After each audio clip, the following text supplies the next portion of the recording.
uh, it's not allowing me to write something here. I think I need to change software. Software ni dah tak berapa bagus lah. Asyik keras ni. Okay, so you know what is dv? You know what is dv dt, and of course you can do dv dt square. So, oh sorry. Note that our v, note that our v is in the function of v. Okay, so dv dx, okay, in this case dv dx, it wants dv dx. Okay, so what we can do is dv dx, but before that, what is dv dx? Dv dx is just dv d, because note that in our case v is a function of v. Let's write this properly so you can understand the math here. Okay. So we know that our v is a function of v. So what we can do is we want to differentiate our v with respect to x. And note that x is our global coordinate system. And our v is just our local coordinate or natural coordinate system. So we want to differentiate this.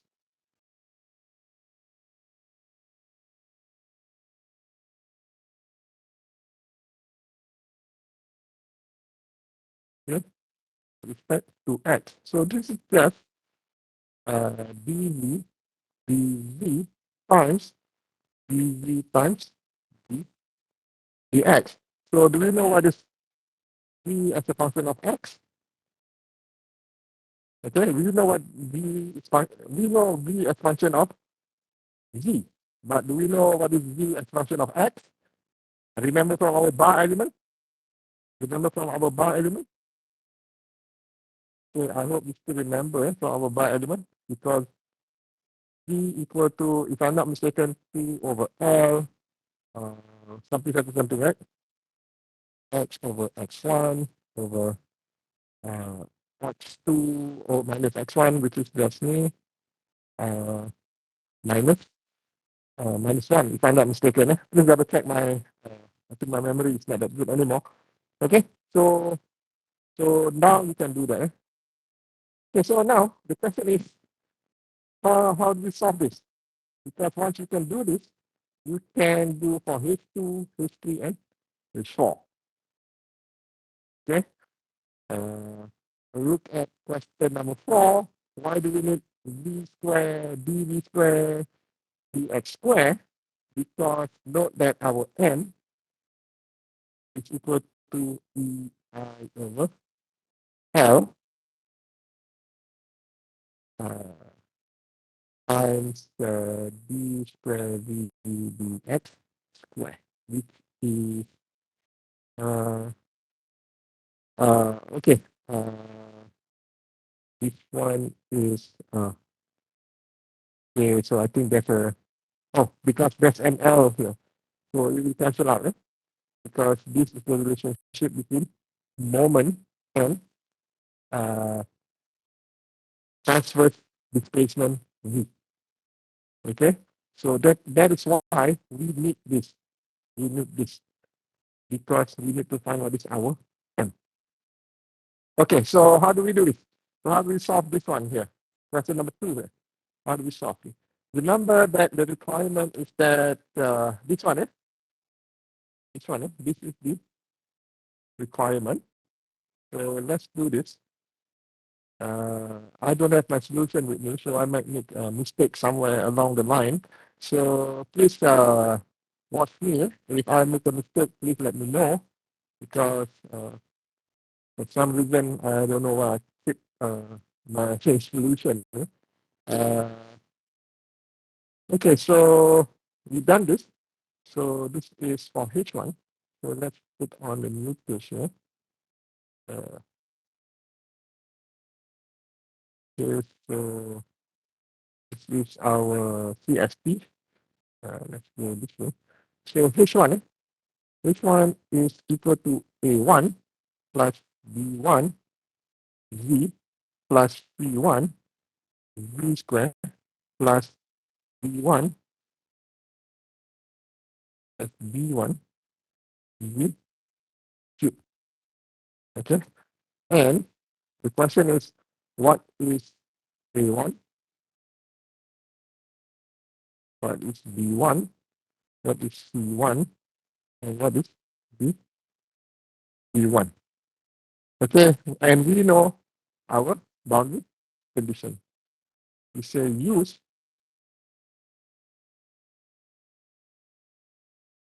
boundary conditions.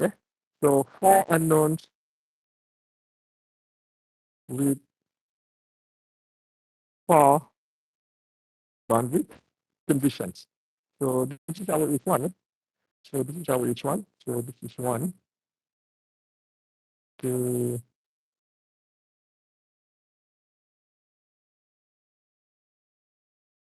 Okay, note that this is our minus Z.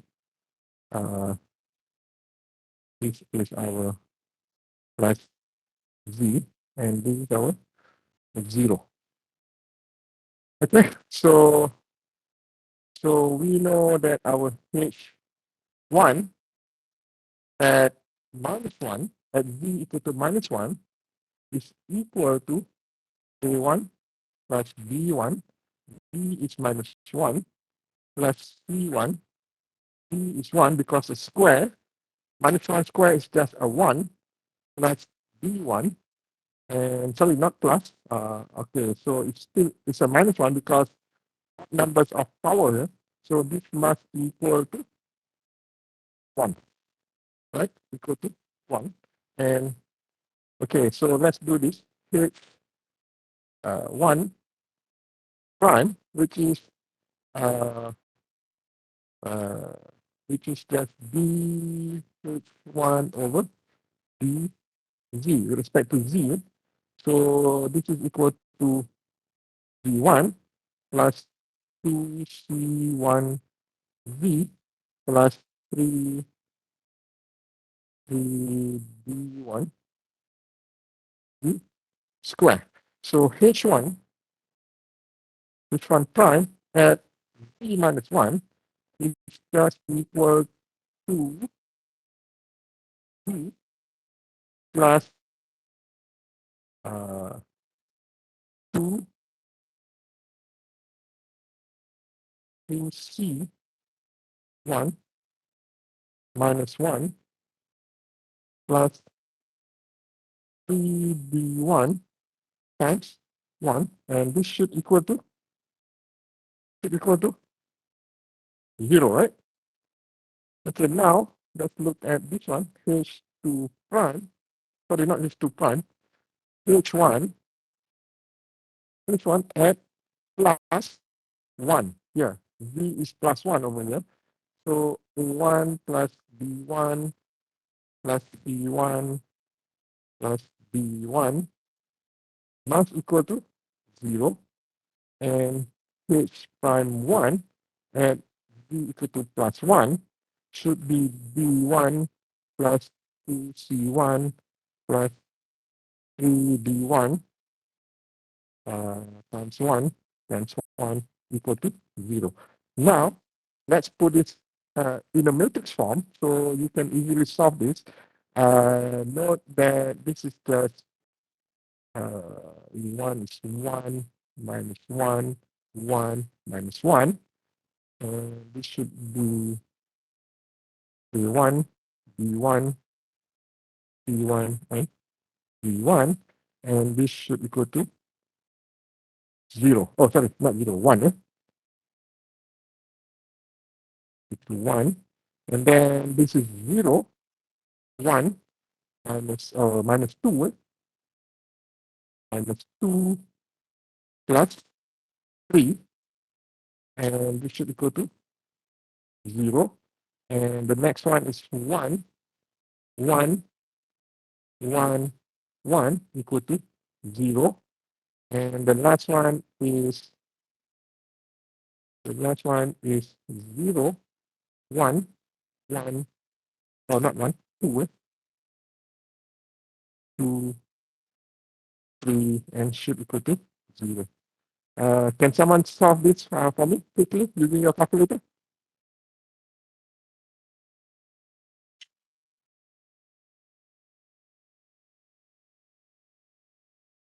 Once again, I'm sorry because I didn't have my solution with me. So I might make a mistake somewhere. So please double check. Someone with calculator, can you please calculate the value?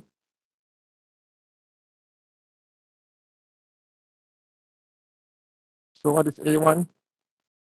Wah, leceh ni nak pakai calculator ni. Please someone.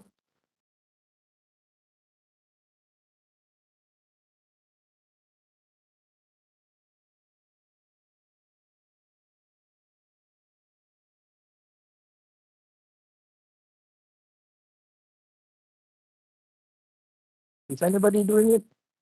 Senyap macam ni.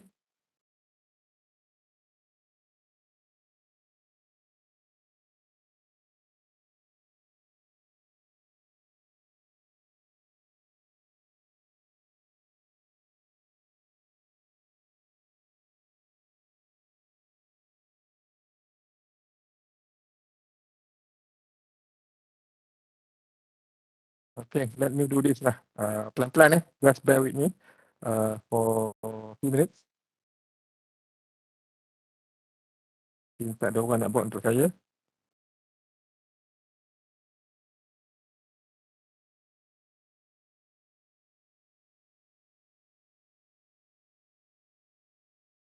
Oh.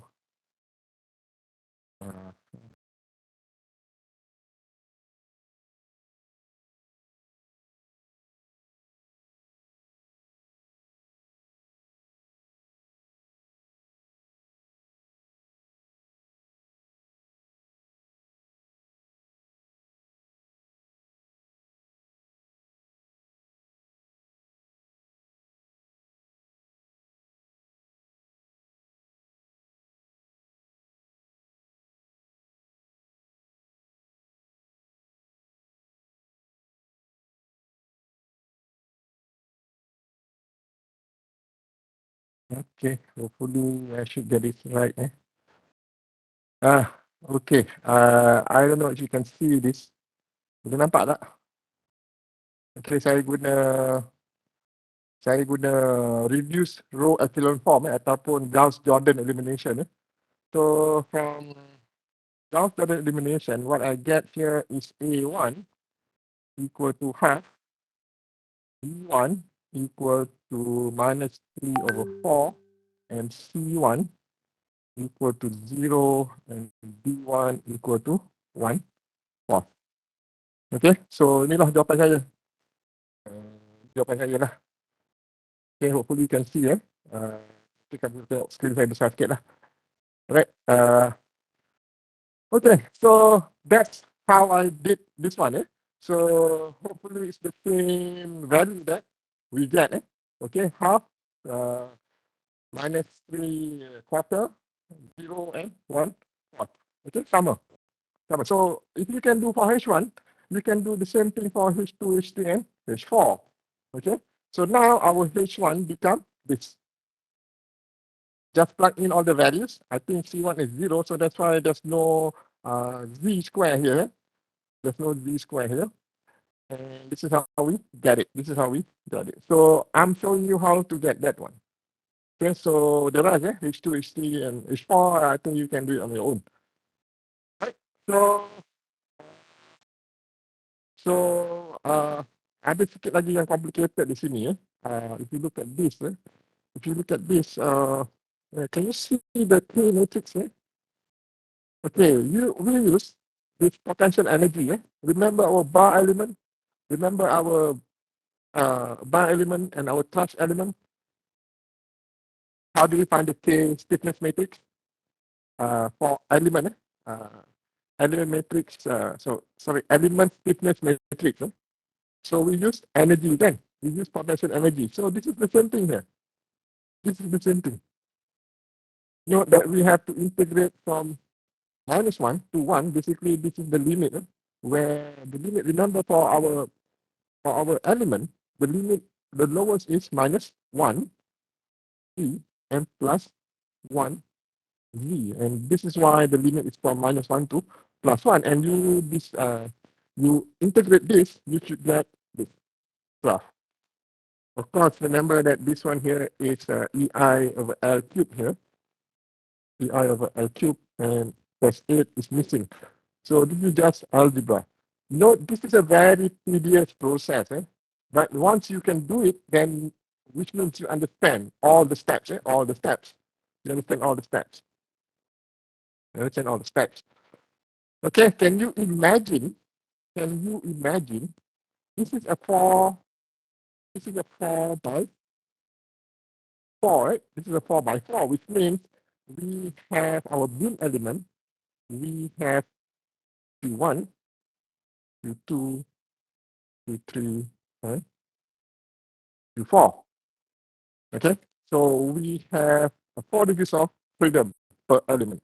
But for frame element, the key matrix will be a 6 by 6, which means it has 3 degrees of freedom per node. I think I mentioned that.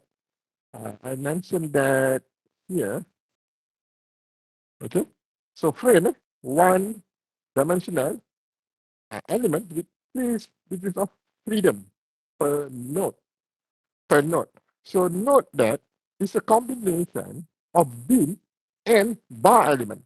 1 degree of freedom will come from the bar, while for truss element, not for truss element, for frame element, what we have here, okay, note that it is tilted at an angle.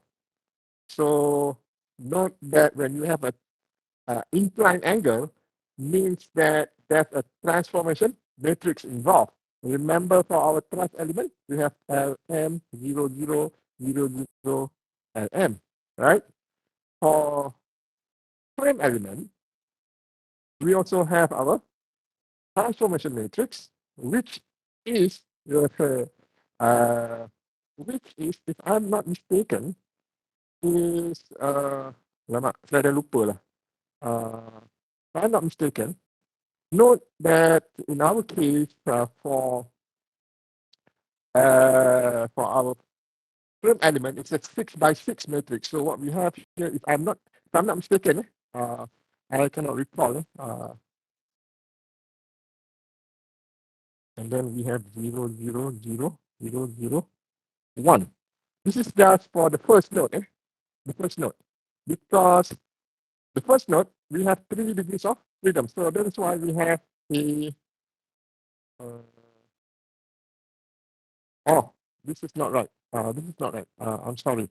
I think it should be cosine and sine, not this one. So what we have here, it should be a 6 by 6 matrix. So 2 is for the beam. 1 here is for the bar. So for the frame, let me show you what I meant here. For the frame is that we have this additional. And of course we have our rotation, and we have our this one here. So that's why we have 3 degrees of freedom. 3 degrees of freedom. So I think I talk more about frame later when we get into it. But just note, the approach is the same. From your bar element, the approach is still the same, but note that the level of difficulty become harder and harder. So this is my recommendation. Please make sure you really understand your bar element. And that is one of the reasons why we have the question in test 1. And if you notice that there's no numbers, everything must be solved in terms of A, uh, in terms of A naught, L, and E. Why? Because I know UTM student it's more like, they are more like human calculator, which is what we do not want. What we want is that you must be able to think, and that is one of the reasons there's no numbers involved. Everything in terms of variables. Uh, in terms of variables. Okay, so this is the uh, element. This is the frame element. All right, so now we are done with the element stiffness matrix. Element stiffness matrix. Then we can go to the force vector. Force vector for distributed load. Note that for beam, we have this kind of loading. We have distributed load, we have point load, and we have point moment. There are three types of uh, loadings. Note that because distributed load is happening on R on this certain line, which means it will involve the elements. So that is why we need to find the distance here. Okay, what we call the force vector for distributed load. Okay, at an element, at one element. But for, for point load and point moment, it is applied at our global level once we assemble the matrix. Okay, once we assemble the matrix, because point only involves the node point, the node point. But if you have distributed load along a line, which means it will involve an element or elements. Okay, so please take note of that. Take note of that. Okay, okay. So this is the uh, model, finite element model for this distributed load. For distributed load. Okay, so finally we are done. We know what is the moment. We know what is the shear force, and then you apply everything that you have derived to this. And I think this is a good exercise for you to do it manually and to compare this with NFIT. To compare this with NFIT. I think my video is talking about this. My video, I think my video, this video here, if I'm not mistaken, BIM demo here, this one is based on this question. Okay, it's based on this question. Okay, so I think I'm going to stop here. Okay, I lost my voice because I have PC problem, I have night problem, a lot of things today this morning. Okay, so I think I'm going to stop here. You have 1 hour extra here, which you can use, to continue your assignment number 6. Assignment number 6. So I've given you all the clues. Okay, hopefully you can continue whatever I told you just now. Okay, so hopefully I'll finish marking by